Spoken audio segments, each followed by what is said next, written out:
আবু রায়হান নামে একটা ছেলে ছিল যাকে গুলি করা হয়েছে, যার গেঞ্জিতে পাওয়া গেছে 400 গুলি। 400 গুলি। তো আমার প্রশ্ন হলো, জুলাই তারপরেও কিভাবে সন্ত্রাসী কর্মকাণ্ড হয়? সন্ত্রাসী কর্মকাণ্ড কে বললো? ক্যাম্পেইন চলছে, সেটা নিয়ে আপনাদের কথা বলা উচিত।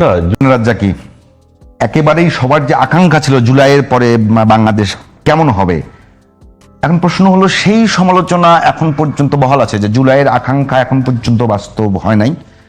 সাথে আরো যুক্ত হয়েছে যে অন্তর্বর্তীকালীন সরকারের সময় এমন কিছু দুর্নীতি হয়েছে যেগুলোকে একটা ক্যাম্পেইন চলছে সব জায়গায়, যেগুলো আগের দুর্নীতিকে মুছে দেয়। আমি এই প্রসঙ্গে আসি, তার আগে আনিস বেশ কিছু কথা বলছে এবং তার ভিতরে কষ্ট, বা আমি তার প্রশংসা করি এই কারণে, তার যে শত্রু, যার মাথা বড় তার শত্রু বড়, তার গ্রহণযোগ্যতা বাজারে বেশি, শত্রু হবেই। এটা জুলাই অভ্যুত্থানের কারণে, হ্যাঁ, জুলাই অভ্যুত্থানের যে কারণেই বেশি হয়েছে। আবার যেমন অনেক চ্যানেল ডাকে না বলতেছে, সেটা হয়তো পলিসিগত কারণে ডাকে না। আমারও অনেক চ্যানেল ডাকে না, হয়তো তাদের পলিসির সাথে আমার কথা যায় না, সেজন্য ডাকে না। আর উন্নয়ন একটা কথা বলছে, আমি আই ডু অ্যাপ্রিসিয়েট ইট, কারণ উন্নয়ন এমন একটা জিনিস সবাই চায়, এবং আমার দেশে যে উন্নয়নগুলো হয়েছে এইটা বিরোধিতা করার কিছু নাই। সেই মেগা প্রকল্পগুলো যে হয়েছে যতগুলো সবাই জানে, পদ্মা ব্রিজ বলি, এয়ারপোর্ট বলি, এলিভেটেড এক্সপ্রেসওয়ে বলি, সব ঠিক আছে। কিন্তু প্রশ্ন হচ্ছে যে একটা জায়গায় আমরা যদি আসি, যেমন ধরেন মেগা প্রজেক্টের সাথে মেগা চুরিটা ছিল, মানে এই অধিকারটা আপনাকে দেওয়া হয় নাই। যেমন ধরুন আপনি পৈতৃক টাকা দিয়ে আমি দায়িত্ব পাইলাম সব ভাই বোনের জন্য বাড়ি বানাবো, প্রত্যেকের জন্য একটা করে বাড়ি আমি বানিয়ে দিলাম এবং বললাম যে 5টা বাড়িতে আমার 100 কোটি টাকা খরচ হয়েছে, কিন্তু হওয়ার কথা 12 কোটি টাকা বা 20 কোটি টাকা। তখন কিন্তু আমার এই ভাই বোনগুলো আমাকে ছাড়বে না, যে তুমি উন্নয়ন করছো ঠিকই, আমার বাবার টাকা দিয়ে। এইটার বিরুদ্ধে গিয়েই তো জুলাই অভ্যুত্থান। এটাই বলতে, শুধু জুলাই অভ্যুত্থানের পরে কি হলো আমি সেটাই বলছি। তাই কেউ মানবে না যে তুমি আমার যতই উন্নয়ন করে বিল্ডিং দাও না কেন, আমার বিল্ডিং এর কস্টিং এত, তুমি এত টাকা মেরে দিছো, সেখান থেকে বিরোধ, এবং সেইটা আমরা হাত দিতে পারি নাই। প্লাস আপনার জুলাই আন্দোলনটা খুব গুরুত্বপূর্ণ কেন বলি আমি, মুক্তিযুদ্ধ করলাম মাত্র 9 মাসে, আমরা মুক্তিযুদ্ধ তো 9 মাসে করছি, তাহলে একটা দেশ থেকে আমরা একটা ভূখণ্ড আলাদা করে 9 মাসে টিকে গেলাম, 9 মাসে যুদ্ধ করে ফেললাম। সেটার উপরে যারা আক্রায়ে বসছিল তাদেরকে সরাইতে 16 বছর লাগলো। মানে আজকে যারা বিএনপি ক্ষমতা আছে তারাও তো বলতে তার আন্দোলনে ছিল, তাহলে 16 বছর যাবত আন্দোলনে ছিল। জুলাইটা হয়তো টার্নিং পয়েন্ট হয়েছে, তাহলে 16 বছর লাগছে তাদেরকে সরাইতে, এবং এই সরাইতে 16 বছর লাগার পিছনে অন্যতম কারণই হলো প্রশাসন তাদেরকে কোঅপারেট করছে। কারণ বাংলাদেশে যতগুলো অভ্যুত্থান হয়েছে, প্রতিটা অভ্যুত্থানের ব্যাপারে যখন লাস্টলি যখন প্রশাসন বলে তোমার সাথে আমি নাই, তখন তার পতন হয়। সেই এরশাদ সাহেবেরটাও যদি দেখি, যখন আর্মি তার কাছ থেকে সরে গেল তার পতন হইল।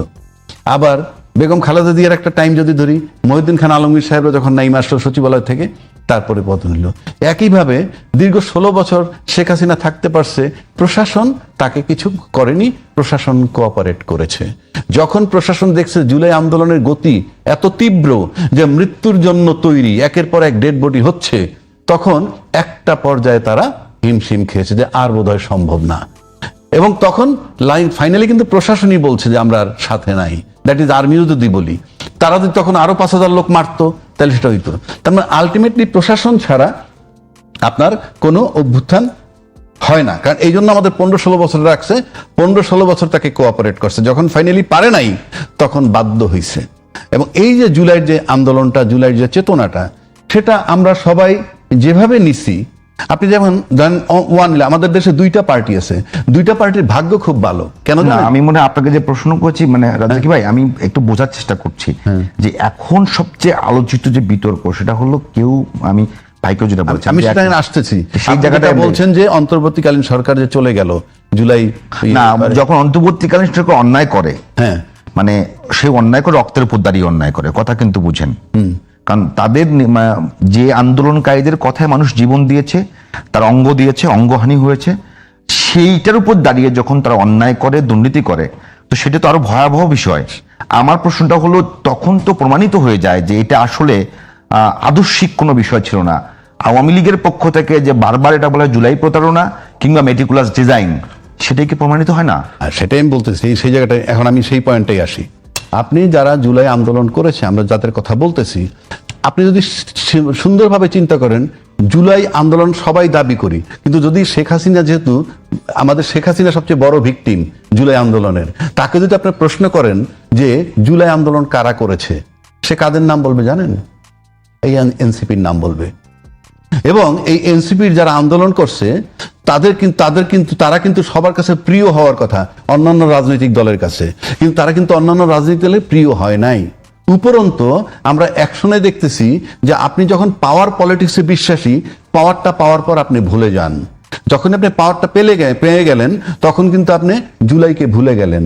আপনি গণভোট বলছিলেন, গণভোট পালন করলেন না, জুলাই সনদ বাস্তবায়ন করার চিন্তা করলেন না। এবং এখন এটাও বলা হচ্ছে, জুলাইদেরকে নিন্দা করা হয় যে তারা জামাতের সাথে গিয়ে যোগ দিছে। জামাতের সাথে যোগ দিল কেন, সেটা কিন্তু আমরা আলোচনা করতেছি না। কেন সেটা আলোচনা করতেছি, ব্যাখ্যা করেন। আচ্ছা, ব্যাখ্যাটা হইল এই যে তাদের ধারণা ছিল এই যে আওয়ামী বিরোধী আন্দোলন তারা করছে। সত্য মিথ্যা পরের চ্যাপ্টার। আওয়ামী বিরোধী আন্দোলন যেহেতু করছে, এই জুলাইয়ের ফসলটা যারা পাইছে, জুলাইটা যদি না হইতো আমার নির্বাচন হইতো 29 সালে, জুলাই না হলে নির্বাচন হইতো 29 সালে। সেক্ষেত্রে জুলাই হওয়ার পর যারা ক্ষমতায় আসলো, তাদের ধারণা ছিল তারা আমাদেরকে আঁকড়ায় ধরবে। যেমনি ভাবে মুক্তিযুদ্ধ হিসেবে যারা যুদ্ধ করেছে, আমরা কিন্তু সবাই, আমরা হয়তো ছোট, কিন্তু যারা মুরব্বী ছিল, যারা যুদ্ধে যাইতে পারে নাই, তারাও কিন্তু তাদেরকে জড়ায়ে ধরছে। একইভাবে জুলাই আন্দোলনের পরে তাদেরকে জড়ায়ে ধরার কথা ছিল দলমত নির্বিশেষে সবার। কিন্তু আমি আওয়ামী লীগের কথা বললাম, সে তো চলেই গেল, কিন্তু অন্য সবাই তো তাকে বুকে জড়ায় ধরে নাই, বরং তারা নাকি অশ্রাব্য গালি দিছে, জাতা গালাগালি করছে ইত্যাদিতে, যাদের কথাবার্তা ভালো না, এই ধরনের ভাষা আমরা পেয়েছি। তাহলে যাদেরকে আমাদের আঁকড়ায় ধরার কথা ছিল, আমরা তো তাদেরকে আঁকড়ায় ধরি নাই, বরং আওয়ামী লীগ এবং এখন ক্ষমতাসীন দল দুইজনেরই কমন এনিমি হয়ে গেল গিয়া ছাত্ররা। কারণ এই ইউনূস সাহেব বলছিল ছাত্ররা আমার নিয়োগকর্তা।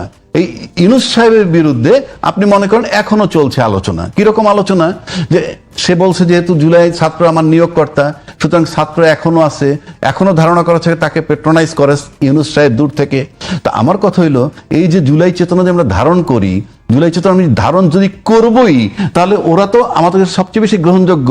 আমরা কি আদৌ তাদেরকে অ্যাকসেপ্ট করছি? না, আমি একটু ভাই, আপনি যে জুলাই যারা আন্দোলন করছে তাদেরকে সবাই গ্রহণ করছে কি করছে না সেটা অন্য বিতর্ক। আমার প্রশ্নটা অন্য জায়গায়। জুলাই আন্দোলন করার পরে ডক্টর ইউনূসকে প্রধান করা হলো, বাংলাদেশের মানুষ অনেকটা মানে পুরোটাই তাকে রিসিভ করছে, তাতে কোনো সন্দেহ নাই, কারণ তার বিরুদ্ধে একটা কথাও আসে নাই, তাকে নিয়ে কেউ ওই মুহূর্তে কেউ সমালোচনা করে নাই। তার যে মানে সরকারের বডি ছিল, তাদের অপকর্ম নিয়ে যখন সংসদে কথা হয় যে তাকে এটা তদন্ত করতে হবে, আমি আপনাকে বলতে দিই, তার মানে কোনো কারণে কি জুলাই যে আন্দোলনকারী তাদের হাতে অন্তর্বর্তীকালীন সরকার ছিল না, আনিস ভাই যাদেরকে একদম কড়া ভাষায় সমালোচনা করে, সেটা কি যৌক্তিক নয়? জুলাইদের সমালোচনা করেন, জুলাইরা কি করে সেটা ভিন্ন কথা, কিন্তু ইউনূস সাহেবের প্রসঙ্গ যেটা আনছেন, উনি কিন্তু অলরেডি ক্ষমতায় নাই, উনি কিন্তু ক্ষমতা থেকে চলে গেছেন। এখন তার সরকারে যারা ছিল, সেই সরকারদের দুর্নীতি নিয়ে কিন্তু আলাপ হচ্ছে, ইতিমধ্যে কথা উঠছে। যদি আপনি দুর্নীতি করেন, তা প্রমাণ পরে আসি। দুইটা লোক কি আপনি সহি লোক পাইছেন এই দল ইউনূস সরকারের মধ্যে? দুইজন লোক কিন্তু বিএনপিতে আছে, একজন হলো পররাষ্ট্রমন্ত্রী, আরেকজন হইলো আপনার বিডার আশিক। এই দুইটা লোক কি পুত পবিত্র? তাইলে আপনি তো এই দুইটা লোকের এখানে এসে বিশাল দায়িত্ব দিছেন, একজনের পররাষ্ট্রমন্ত্রী বানাইছেন, যারকে নিয়ে বিএনপি ঢাকা তখন যারা ছিল তারা আন্দোলন করছে, তীব্র আন্দোলন, তার পদত্যাগ চাই, অথচ সে এখনো পররাষ্ট্রমন্ত্রী হিসেবে বহাল তবিয়তে। তাইলে ইউনূস গভর্নমেন্টের মধ্যে এই দুইটা লোক আপনি নিশ্চয়ই ভালো পেয়েছেন, একেবারে সহি শুদ্ধ, তাহলে তাকে নিবেন কেন? আর ইউনূস সাহেবের কথা আমি বলি, এই যে দুর্নীতির যে খতিয়ানটা বলতেছে, টিআইবি সম্ভবত এই কথাটা আনছে। তো টিআইবি কথা আনলো দুর্নীতির, তার মানে কি? একটা কথা ছিল প্রথম যে নির্বাচন হোক, নির্বাচন হওয়া মানে ইউনূস অপসারণ হয়ে যাবে।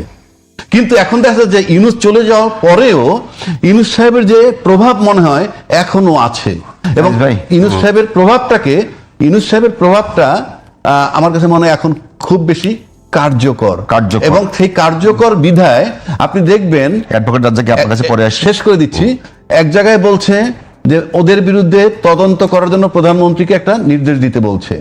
আচ্ছা, আপনি যদি অপরাধ করেন, ক্রাইম করেন, সেটার জন্য কি আমার নির্দেশ দিতে হবে কেন? অপরাধীর অপরাধ তদন্ত হবে, নির্দেশ দিতে হবে নির্দেশ কেন? দেওয়ার দরকার নাই। আনিস ভাই, আপনার কাছে প্রশ্নটা আমার একটু সহজ, যে একেবারে চোখের সামনে এই রকম নিজেদের বাহিনী, মানে নিজের বাহিনী, একেবারে আমার টাকায় চলা বাহিনী সরাসরি আমাকে গুলি করে মারছে, সাইদ, ইয়ামিন কিংবা এই নামগুলো আসলে না, একটা আর আবু রায়হান নামে একটা ছেলে ছিল যাকে গুলি করা হয়েছে, যার গেঞ্জিতে পাওয়া গেছে 400 গুলি। 400 গুলি। তো আমার প্রশ্ন হলো, জুলাই তারপরেও কিভাবে সন্ত্রাসী কর্মকাণ্ড হয়? সন্ত্রাসী কর্মকাণ্ড কে বললো? ক্যাম্পেইন চলছে, সেটা নিয়ে আপনাদের কথা বলা উচিত। না, জুলাই এই যে ছবিগুলো দেখালেন, এগুলো তো নৃশংসতা। আমরা তো এই নৃশংসতার কোনোভাবেই সমর্থন করিনি বলেই তো আওয়ামী লীগের লোকজন বলে আপনি লালবদর ছিলেন, আর দুঃখজনক হচ্ছে লালবদররা বলে যে আপনি আবার কালাবদর ছিলেন। দিস ইজ দ্য মানে রিয়েলিটি। মানে আপনি যখন সত্য কথা বলবেন তখন ওটা কারোর সহ্য হবে না। এই লালবদর গুলো এখন বলতেছে যে আমি জুলাই আন্দোলনের সময় একদিন বলেছিলাম যে যখন ওই যে সড়ক ভবন পোড়াচ্ছিল, পোড়াইলো, সব কয়টা আগুন রেল, মানে আমি বললাম যে এটা আওয়ামী লীগের বিরুদ্ধে যে তারা যে করছে, বিএনপি এবং জামাত একটা শেখ হাসিনার বিকল্প নেতৃত্ব তৈরি করতে পারে নাই, তারা সন্ত্রাসের মধ্য দিয়ে তাকে ফেলতে চাচ্ছে। এই আনিস আলমগীর এটাকে সন্ত্রাস বলেছে। কিন্তু তার আগে যে এতদিন দিলাম, তারপরে যে এতদিন দিলাম, এগুলার কোনো হিসাব নাই, এগুলোর কোনো চিহ্নই নাই। ইভেন যে ছেলেটা এই যে আবু সাইদকে দেখালো, আবু সাইদের মৃত্যুর দিন আমি প্রথম ব্যক্তি বোধহয় আমি ঢাকা শহরে সাংবাদিকদের মধ্যে এটা তীব্র প্রতিবাদ করলাম, এবং আমার ফুটেজ নিয়ে, আমার বক্তব্য নিয়ে বিভিন্ন সোশ্যাল মিডিয়াতে, তারপর অনলাইন নিউজ করলো যে আনিস আলমগীর এটার করেছে। এগুলা তো কোনো হত্যা তো আপনি কোনোদিন সমর্থন করতে পারেন না। যে নিপীড়ন শেখ হাসিনার সরকার এই আন্দোলনটাকে দমন করতে ব্যবহার করেছে, সেটা তো বাংলাদেশের কেউ সমর্থন করে না, ইভেন তার দলেরও লোকজন করে নাই।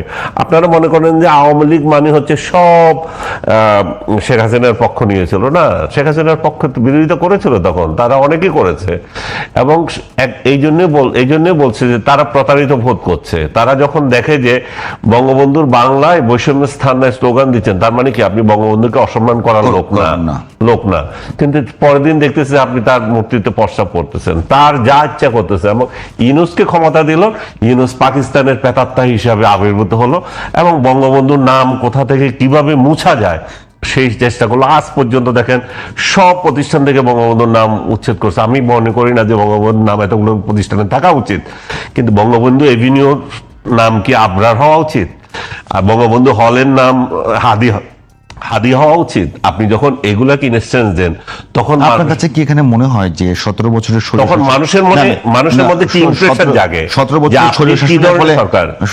বছরের স্বৈর শাসনের ফলে শেখ মুজিবুর রহমানের উপরে একটা ক্ষোভ তৈরি হয়েছিল।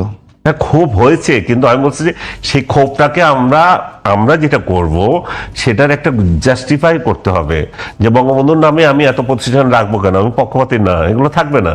কিন্তু বঙ্গবন্ধু এভিনিউ আমি চেঞ্জ করবো না। বঙ্গবন্ধুর নামে একটা হল আছে, সেটা নিয়ে আমার মাথা ব্যথা হবে কেন? বঙ্গবন্ধুর নামে একটা মেডিকেল আছে, সেটাতে আপনার মাথা ব্যথা হবে কেন? আপনি সব কিছু থেকে যখন মুছে দিতে চান, তখনই আপনি এই ইট আবার তৈরি করে রাখছেন যে আবার যদি এরা ক্ষমতায় আসে তখন এর থেকে ডবল করবে, এর থেকে ডবল প্রতিষ্ঠানের নাম করবে, এবং যাদের নামে আপনি করছেন তাদের মুছে দেবে। আপনি প্রতিহিংসার রাজনীতিতে চলে গেছেন। আনিস ভাই, আমি একটু আমি বক্তব্য রাখতে পারছি না, আপনার বারবার আমি বলছি যে এই যে জিনিসটা আমরা করছি, আমার যে আকাঙ্ক্ষা নিয়ে এই সরকারটা প্রতিস্থাপিত হয়েছিল, ইউনূস সেটাকে ধ্বংস করে দিয়েছে, এবং একটা প্রতিহিংসার রাজনীতি বাংলাদেশকে উপহার দিয়েছে। আর সেই প্রতিহিংসার রাজনীতি ইউনূস একটা ইলেকশন নিয়ে বিদায় নিয়ে গেলেও সেটা শেষ হয় নাই। সেটাই আসলে তাই, সেটা শেষ হয় না। বর্তমান সরকার সেটার মানে এটা ইনহেরিট করছে, মানে তার ঘাড়ে আসছে এটা। আপনি প্রতিহিংসা রাজনীতি কি থামছে? আপনি কি মনে হয় কেউ থামছে? না, আমার তো মনে হয় কোনো প্রতিহিংসা নাই বাংলাদেশের ইতিহাসে। আপনার মনে হবে না, কারণ বাংলাদেশে আপনি বলবেন যে আপনি নতুন এসেছেন এই কারণে। বাংলাদেশ না, নতুন না, বাংলাদেশে এখন প্রতিহিংসা রাজনীতি না। বাংলাদেশের ইতিহাসে প্রথম নির্বাচন হয়েছে যেখানে কোনো খুন হয় নাই। আরে আমি বারবার একই কথা, মানে নির্বাচন পরবর্তী যে ঘটনাগুলো ঘটছে, সমাজ কি আমরা যে ভেবেছিলাম ইউনূস চলে যাওয়ার পর আমাদের সোসাইটিটা এত ভালো চলবে যে আমরা এমন একটা সোসাইটি পাবো যেখানে আমরা সবাই মিলেমিশে এগিয়ে যাচ্ছি। আপনার কাছে মনে হয় সবাইকে নিয়ে? আমি আপনাকে প্রশ্ন করে যে বিরতি পরে শুনবো। আমি বলি, আসবে আপনি কিন্তু বলেছেন যে আওয়ামী লীগের সবাই আওয়ামী লীগের ওই অপকর্মকে সমর্থন করে নাই, মানে এখনো করে। আমি বলতেছি সেটার প্রমাণ ঠিক আছে, যদি আওয়ামী লীগ তার দলের মধ্যে অজনপ্রিয় না হইতো আওয়ামী লীগের পতন হইতো না। কারণ সব আওয়ামী লীগ যদি নেমে আসলে এই পতন হবার কথা ছিল না। তার মানে সব আওয়ামী লীগ নেমে আসে নাই, এটা যেমন সত্য। আওয়ামী লীগের লোকজন তো ভোট দিয়েছে, এবার ভোটের মধ্য দিয়ে তারা কিন্তু একটা রিকনসিলিয়েশন প্রক্রিয়ার মধ্যে ঢুকে গেছে।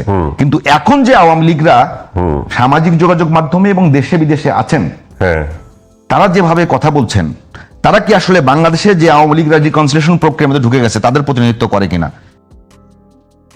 প্রশ্নটা আবার করবো। আবার করুন।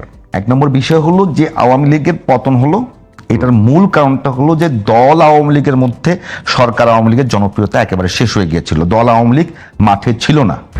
1 2 নম্বর বিষয় যেটা হলো এরপরে এখন যারা কথা বলছে, মানে আমি বললাম যে আওয়ামী লীগের সাধারণ ভোটাররা কিন্তু কাউকে না কাউকে ভোট দিয়েছে, নৌকা পেলে হয়তো নৌকাতে ভোট দেবে তারা। এই যে ভালো আওয়ামী লীগ আর যারা অলরেডি রিকনসিলিয়েশন প্রক্রিয়ার ভিতরে ঢুকে গেছে, তারা তাদের ব্যবসা বাণিজ্য করছে, তারা চাকরি করছে, এই আছে, কিন্তু যারা এই অন্যায়ের সঙ্গে সম্পৃক্ত তারাই আবার আওয়ামী লীগের প্রতিনিধিত্ব করছে, এটাকে কিভাবে দেখেন? এটা নির্ভর করছে শেখ হাসিনার উপর। শেখ হাসিনা নিজেও দোষিত ভাই, বারবার বলা হচ্ছে শেখ হাসিনা নিজেও সরাসরি খুনের ঘোষণা, খুনের অনুমতি নির্দেশদাতা। হ্যাঁ, তাহলে শেখ হাসিনাকে মানলে তো আওয়ামী লীগের ওই আগের অবস্থায় হয়। সেটাই কথা হচ্ছে যে এখন শেখ হাসিনার যে দল, সেটা আমি, আপনি বা রাজ্জাকি ভাই কেউ তো নিয়ন্ত্রণ করতে পারবো না। এখানে ওনাদের নেতৃত্বে কে থাকবেন এটা তো উনি নির্ধারণ করবেন বা ওনাদের দলের লোকেরা নির্ধারণ করবেন। ওনারা যদি মনে করে যে আমরা একজন খুনিকে আমাদের প্রধান রাখবো, আমরা একজন খুনিকে সেক্রেটারি রাখবো, আমরা শেষ করতে দেন, আপনি সব ইয়ে করলে হবে না। তো আমরা একজন খুনিকে সেক্রেটারি রাখবো, সেটা তাদের সিদ্ধান্ত। আপনার সিদ্ধান্ত কি? আপনার সিদ্ধান্ত হচ্ছে প্রত্যাখ্যান করা। আমার সিদ্ধান্ত হলো আমার সিদ্ধান্ত হলো করেন আপনাকে, আমি বলি আপনাকে বলে দিই ভাই একটু একটা প্রশ্ন। আমার সিদ্ধান্ত হলো যে কোনো ডাকাত সিন্ডিকেট, কোনো জঙ্গি সিন্ডিকেট, কোনো হত্যাকারী সিন্ডিকেটকে বাংলাদেশের কোনো জায়গায় কোনো স্পেস দিব না। হ্যাঁ, এটা আমার সিদ্ধান্ত। হ্যাঁ, আপনার সিদ্ধান্ত, এটা আপনি রাখেন। কিন্তু জনগণ কি করে তাদেরও স্পেস দেবেন আপনি। জনগণ কি করতে চায়, আপনি আপনারটা করছেন। আপনি যদি সাংবাদিক হিসাবে যদি ধরেন, আপনি তার মন্তব্য আমি প্রচার করতে দেব না, সেটা আপনার ডিসিশন, আপনি করতেছেন। কিন্তু জনগণ কি চাচ্ছে? জনগণ কি ওই খুনিকে চাচ্ছে না সহি ইউনুসকে চাচ্ছে? সেটাও আপনাকে দেখতে হবে। কারণ সহি ইউনুসকে দিয়ে তো তারা দেখেছে কিভাবে লুটপাট করা হয়, কিভাবে দেশটাকে ধ্বংস করা হয়, কিভাবে অর্থনীতি ধ্বংস হয়, সমাজ ধ্বংস হয়, যুব সমাজ ধ্বংস হয়, এবং বৈষম্যের বিরুদ্ধে কথা বলে বৈষম্যমূলক সমাজ তৈরি হয়। কিরকম সেটা এগুলো ব্যাখ্যা করার দরকার আছে না? একটু ব্যাখ্যা করবো। আপনি আমার কাছে মনে হয় ডক্টর ইউনূসের মানে নেগেটিভ ক্যাম্পেইন যদি আপনার এলাকার লোক হিসাবে সবচেয়ে বেশি করেন আনিস আলমগীর, তো সেটা একটু ব্যাখ্যা শুনতে যাচ্ছে আর কি। তাহলে বুঝতে হবে যে ডক্টর ইউনূসের প্রতি আমি কতটা হতাশ, বীতশ্রদ্ধ না হতাশ। আমি 6 মাস তো তার প্রশংসা করেছি। আমি দেখলাম যে এই তো একটা মাকাল পল, এই তো এসছি নিজের সুবিধার জন্য। সে রাষ্ট্রের চিন্তা করে নাই। রাষ্ট্রের চিন্তা করলে সে একজন সর্বজন প্রশংসিত একটা ব্যক্তি, সর্বজন তাকে প্রশংসা করে। তারে তো 8 এপ্রিল 8 অগাস্ট যে ক্ষমতা দিয়েছিল, তখন তো আমরা তার বিকল্প কাউকে চিন্তা করে নাই, তাই না? তখন তো সব দল মত সবাই মিলে দিয়েছে। তো তাহলে এত জনপ্রিয়তা, এত সমর্থনের পরেও উনি কেন ব্যর্থ হলেন? কারণ উনি ব্যর্থ হয়েছেন কারণ কিভাবে একটা দেশকে এগিয়ে নিতে হয়, একটা রাষ্ট্রসুলভ, রাষ্ট্রনায়ক সুলভ যে আচরণ, এগুলো উনি করেন না। উনি ব্যক্তি হিংসায় চলে গেছেন। উনি শেখ হাসিনা তার সাথে কি করেছেন সেই প্রতিহিংসাতে চলে গেছেন। উনি শেখ হাসিনা আমার সাথে এই করেছেন, সেই করেছেন, আমিও তাকে এই করবো, তার দলকে ধ্বংস করবো, এই করবো। ওনাকে যে আমরা একটা দায়িত্ব দিয়েছিলাম, উনি এটা ভুলে গেছেন। তখন উনি ছেলে ফেলেদেরকে নিয়ে, ওরা আমার নিয়োগদাতা, সো ওদেরকে উনি ব্যবসা দিচ্ছেন, বাণিজ্য দিচ্ছেন, দল করতে দিচ্ছেন। উনি বৈষম্যের কথা বলে উনি কোটার বিরুদ্ধে যে আন্দোলন হলো, সে কোটা আবার সিস্টেম করলেন। কত একটা দেখেন আপনি, মুক্তিযোদ্ধাদের হেয় করলেন, জুতার মালা দিলেন, যেখানে সেখানে মুক্তিযোদ্ধাদেরকে অপমান করা। এবং মুক্তিযোদ্ধা ভাতা সর্বশেষ আসলো যেটা, মুক্তিযোদ্ধা ভাতাটা সেই পরিমাণ আপনি এদেরও ভাতা দিচ্ছেন, জুলাই যোদ্ধাদের ভাতা দিচ্ছেন, জুলাই যোদ্ধা বানাচ্ছেন আপনি কাউন্টার করে। জুলাই আন্দোলনের লোকদেরকে আপনি যোদ্ধা বানাইছেন, যে মুক্তিযোদ্ধা, জুলাই যোদ্ধা, এবং এই তোমরা যা ভাতা পাবা এরও তত ভাতা পাবে। রাজ্জাকি ভাই, এটাকে আসলে এই কথাটা কিন্তু আলোচনা, আসলে কি মুক্তিযোদ্ধাদের এবং আমি শেষ করে দিচ্ছি, আপনি যদি 1 টাকাও যদি মুক্তিযোদ্ধাদের ভাতা না বাড়ায়, তার মানে হচ্ছে যে আপনি 24 দিয়ে 71-কে ঘায়েল করতে চান। আপনি আপনি আপনার ইয়েদেরকে ভাতা দেবেন, দেন না। আপনার যদি মনে হয় যে 15,000-এ হচ্ছে না, 20,000-এ হচ্ছে না, 50,000 করে দেবো, দেন। আর ওদের মুক্তিযোদ্ধার ভাতা 1 লাখ করেন। আপনার ব্যক্তিগত না করে নাই, আপনি এদের সমান করতে হবে কেন? মুক্তিযোদ্ধার সমান কেন করতে হবে? জুলাই যোদ্ধাদের কি ভাতা কেন সমান করতে হবে? ভাতা দেওয়া উচিত কিনা সেটা সরকার ডিসিশন। সরকারের অনেক টাকা থাকলে দিতে পারে, তো সরকারের উচিত 90-তে আমরা যে আন্দোলন করেছিলাম আমাদেরও ভাতা দেওয়া। 90 এবং 24 হ্যাঁ, একরকম হবে না কেন? আমরা তো 90 আন্দোলন করছি না, এটা তো অভ্যুত্থান ছিল, একটা স্বৈর শাসককে হটাইছি। আপনি তাহলে 24 আর 71 এক? আপনি 24 আর 71-কে কেন মিলান? 24 আর 90-টা এক করবেন। এটা কি কারো কেউ বলেছে যে অমুকটা অমুক? প্রত্যেকটা সেপারেট পার্ট। তো সেপারেট পার্ট হলে আপনি কেন এদেরকে ভাতা দিচ্ছেন ওদের সমান?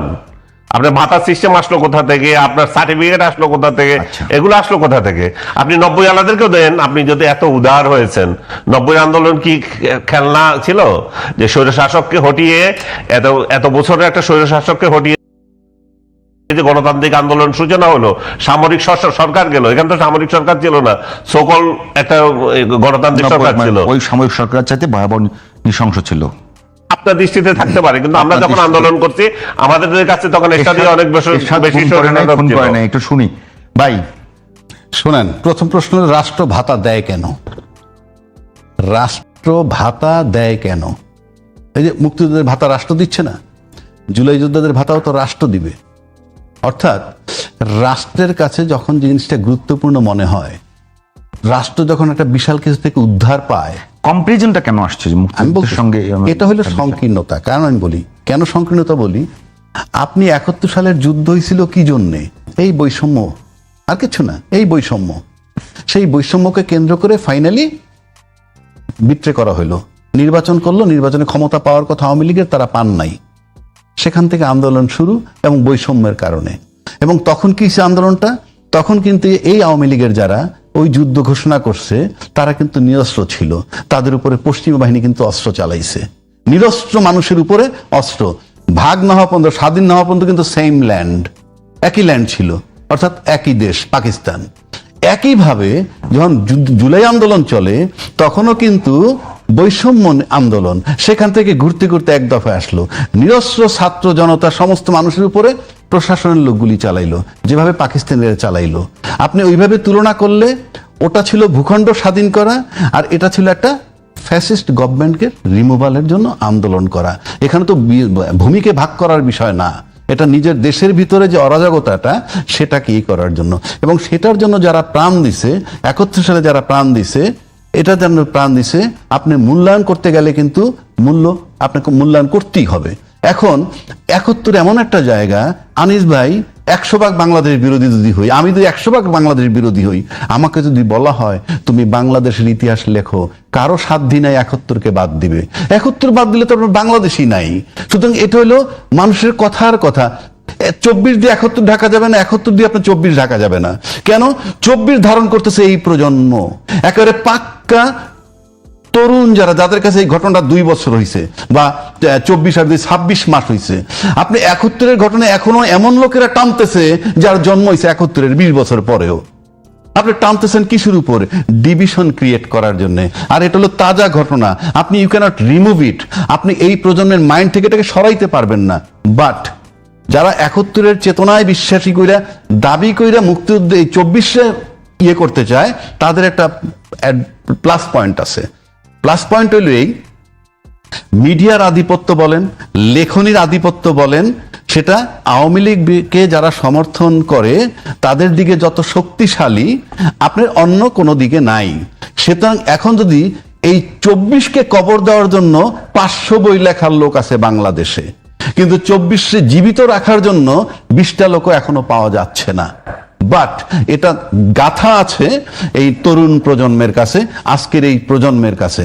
আপনি ইচ্ছা করলেই জুলাই বাদ দেওয়া যাবে না, কারণ বাংলাদেশের যে ইতিহাস, আপনি যদি এই যে উন্নয়নের কথাগুলো বললাম, আপনি কেউ বলে 1400, কেউ বলে 800, কেউ বলে 500 লোকের প্রাণহানি। আপনাদের রাষ্ট্রকে ভালোবাসেন, রাষ্ট্রের জনগণকে ভালোবাসেন, এই সমস্ত উন্নয়নের চেয়ে এই জীবনগুলোর দাম বেশি।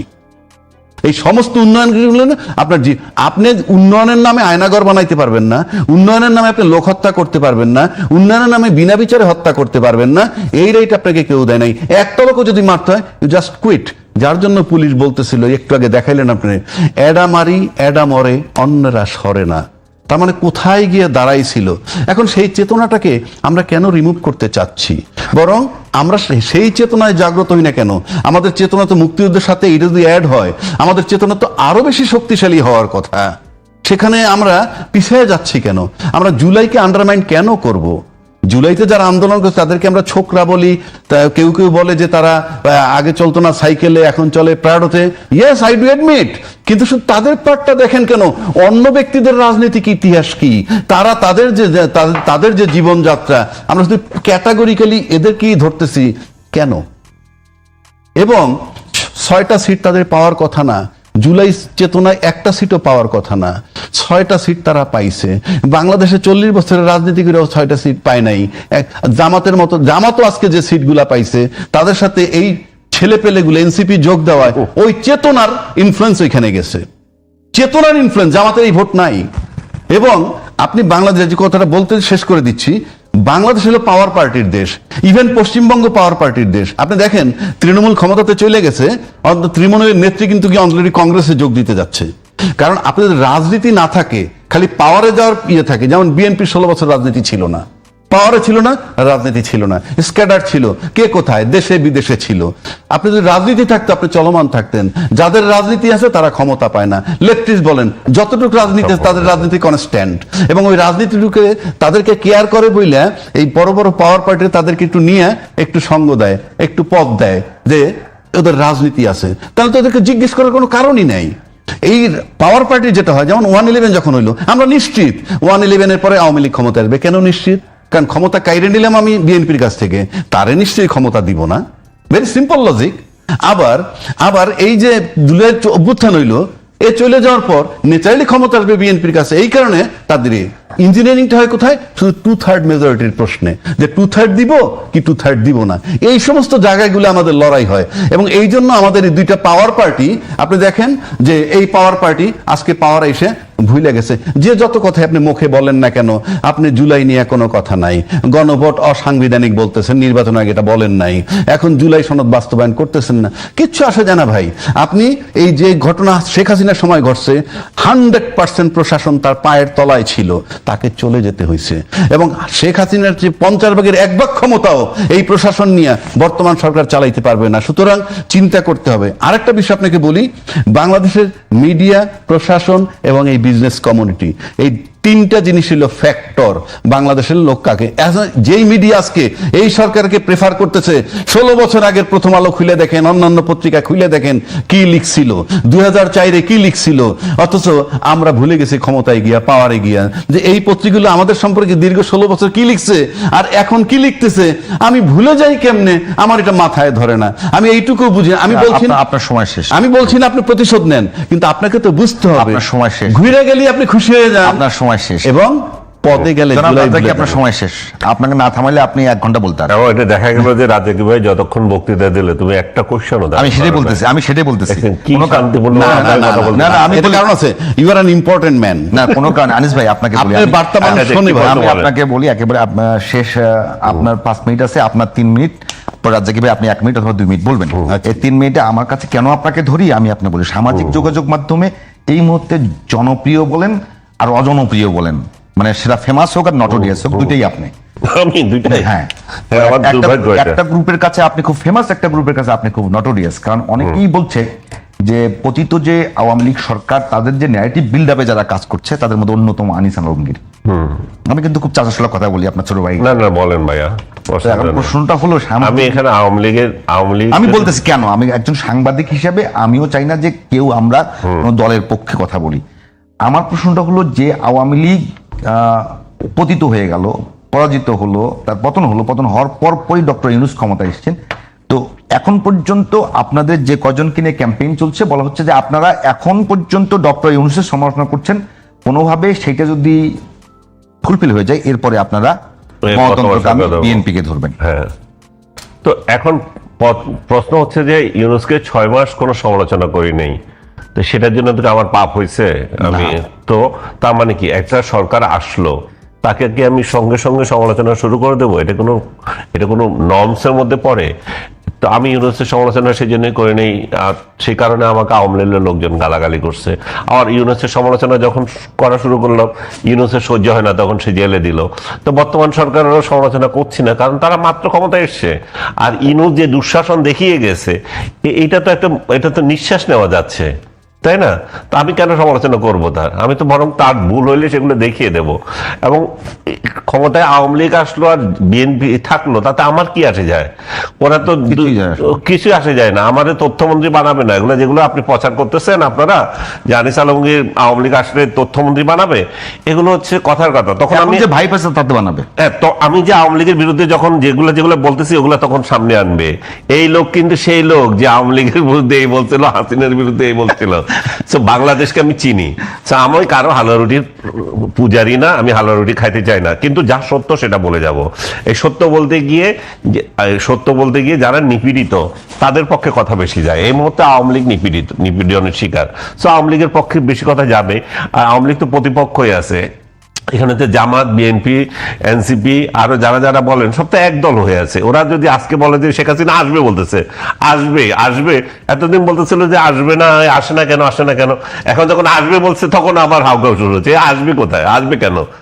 আশ্চর্য ধরনের। এটা কি ভালো না যে সব দল একসাথে, বিরোধী দল, সরকারি দল সবাই মিলে? সেটা তাদের বিষয়। যেহেতু আমি রাজনীতি করি না, আমি যখন রাজনীতিতে জয়েন করব, জেনে করব, যদি ভবিষ্যতে করি কোনো কালে, জীবন তো সাংবাদিক থাকবো কথা না, কিন্তু যখন সাংবাদিকতা করব তখন সাংবাদিকতাই করব।